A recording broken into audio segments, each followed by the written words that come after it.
Hi guys, welcome to another Barb Stamps video. Today's video, we're going to be using the Springtime Foils Designer Series paper that is a brand new Sale-a-bration item beginning February 16th, and we're going to create this gorgeous card for Mother's Day using our Stampin Blends markers. So first of all, I'm going to bring in the Springtime Foils Designer Series paper. Ooh, we've got lots of glare from my lights. It is gorgeous. It is just... You get 3 pieces of each pattern. We've got the polka dots that are copper. We've got the leaf images in silver and gold. We've got the silver stripes. And then we've got this flower pattern in the copper with some gold accents on it. So we're going to be using this piece today. Before we get started, I do want to show you a couple more cards that I have using this same paper. So these 2 cards, I did use this same pattern of the paper. I colored these with the light and dark Bermuda Bay Stampin Blends markers and the Old Olive light and dark. This one, I used the light Cherry Cobbler and the dark Pink Pirouette along with the 2 shades of olive. And I've also used the Celebrate You Thinlits that are also a Sale-a-bration choice this year. These 3 cards I did on a Facebook Live a couple weeks ago, and I'll go ahead and link that Facebook Live for you right up here, showing you how I created these 3 different cards with the silver striped paper and one of our sponge brayers. So the paper is very versatile.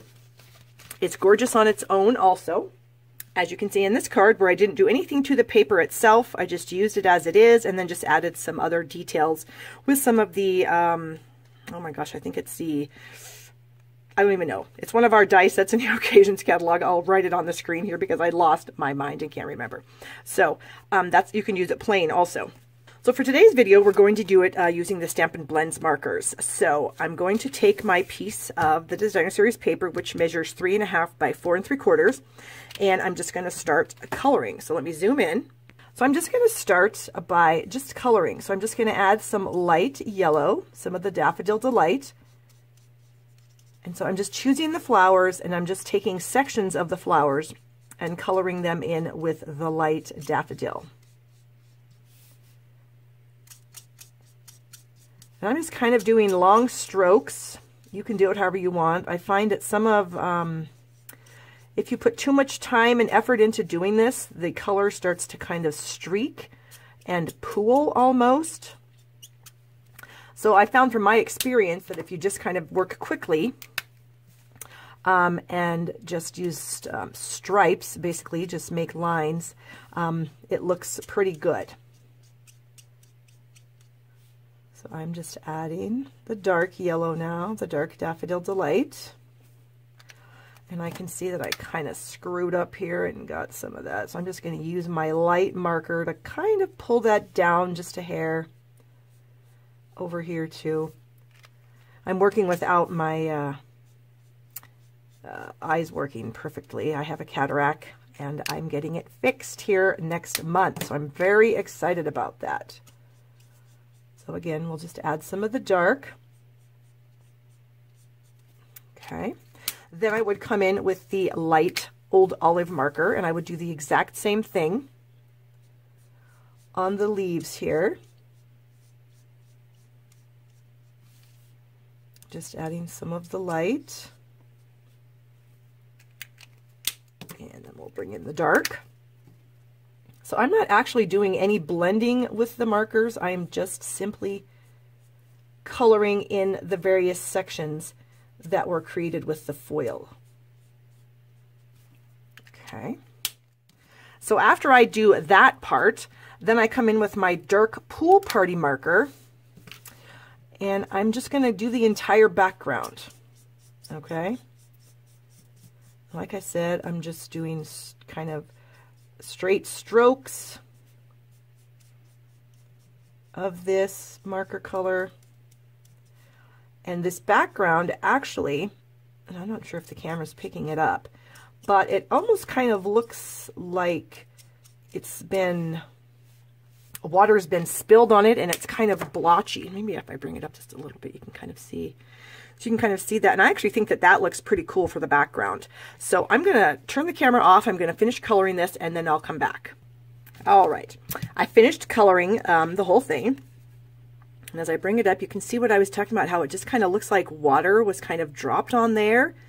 And then it just looks really, really cool. I just really like the effect on this paper with the Stampin' Blends markers. So, okay, we've got that part done. We'll get rid of the markers. I'm going to bring my big shot in along with my large letters framelits, and we're going to die cut out the word mom.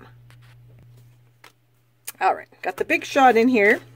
I've got my large letters framelits dies, and I need the M and the O, and I'm going to use the N as a spacer. Okay, so I've got my platform on here. I've got a cutting pad. I'm going to use this one because this one's kind of crappier. And then I'm going to lay my colored piece on here. And I'm going to start by putting my O on the cardstock right in the middle. So I've got it centered both sides that way and this way. And then I'm going to put my M on, and I'm going to make sure that my M is right next to my O. So the dies are touching but not overlapping. And then I want, obviously, them to be straight on there. And I think my O is a tad bit crooked. And I guess if I was doing a longer word, I might actually need this to hold the space. Like if I was going mommy or something like that, I might need that to be a space holder. But I think that looks pretty good. Okay, I'm going to put my other cutting pad on the top of that. Hold that down. Feed it into the machine, and we're going to roll this through.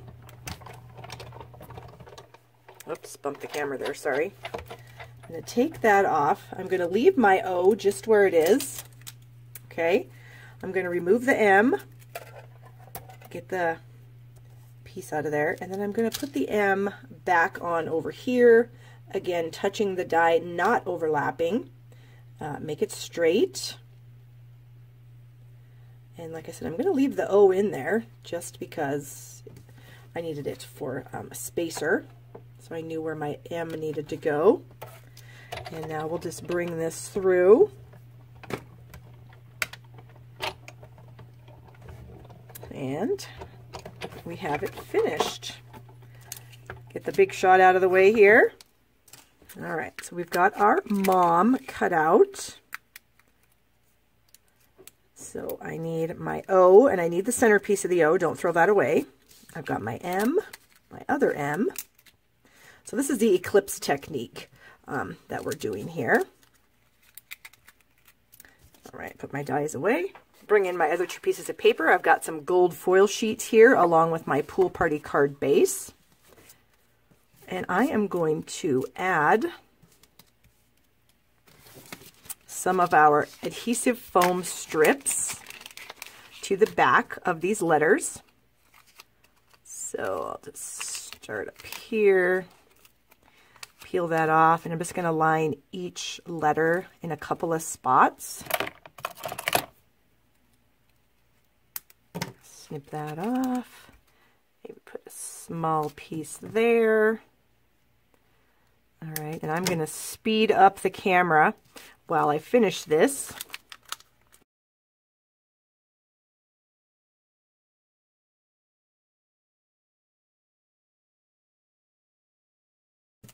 Okay, so I got my mom all done. My next step is to adhere this to my piece of gold foil sheet. All right, I found my snail. So I'm just going to add some snail along the bottom of the mom, a little on the side, across the top, and then on this edge here. And I'm going to place that onto my gold foil sheet.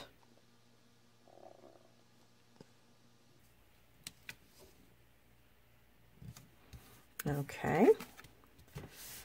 Press that down.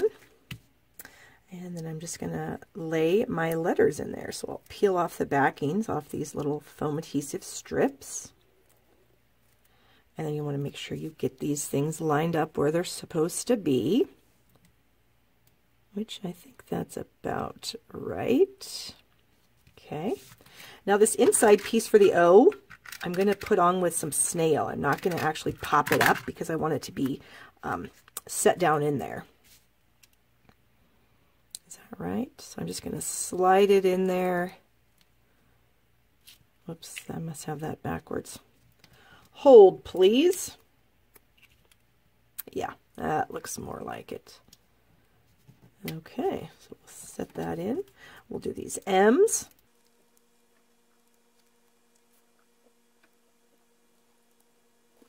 All right, and the last M. Okay, so now you can see the dimension that you get from the foam adhesive strips. Press those down so they're stuck on there pretty good. And now I'm going to add my layer of the gold to my card base, which is a layer of Pool Party.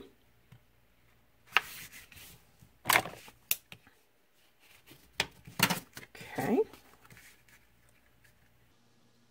Center that.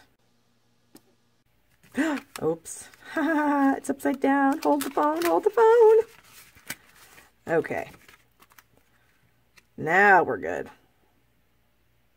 Good thing I saw that, right? Although my mother would get a huge kick out of that if I was to give her a card that opened up upside down. She would just laugh her head off. All right, my final step is going to be to use some of this gorgeous gold metallic edged ribbon. And this is actually a vanilla rather than white with the gold edge here. Oh, I should show you what I'm doing. I'm going to make a bow. So I like to have my bows follow really nicely. So I've got the piece. I've made a loop. I'm just following. Take my loops here, wrap them around each other, pull the little loops through, and now I'm just going to manipulate it to get it to the right size.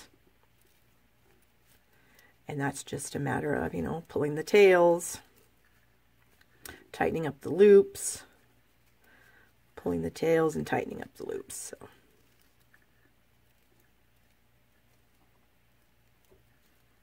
Does that look about right? I think so. Get some scissors in here to snip those off.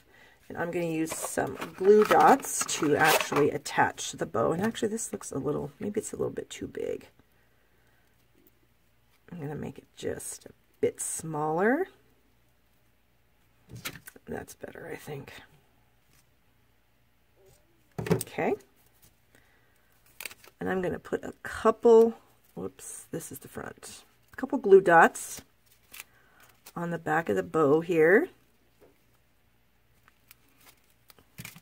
Okay, and then I'm just going to kind of tack it right here at the top of the mom, just like so.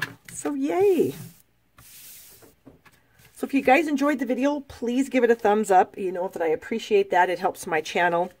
Also, if you need any supplies to create your own mom cards, again, this designer series paper is free with a $50 order right now in my store. You can use my host code. You can find that at barbstamps.com, and I will send you a free gift if your order is over $35. And subscribe to my channel right down here in the corner. And I think that's all I have to tell you guys today. I hope you have a wonderful day. Thanks again.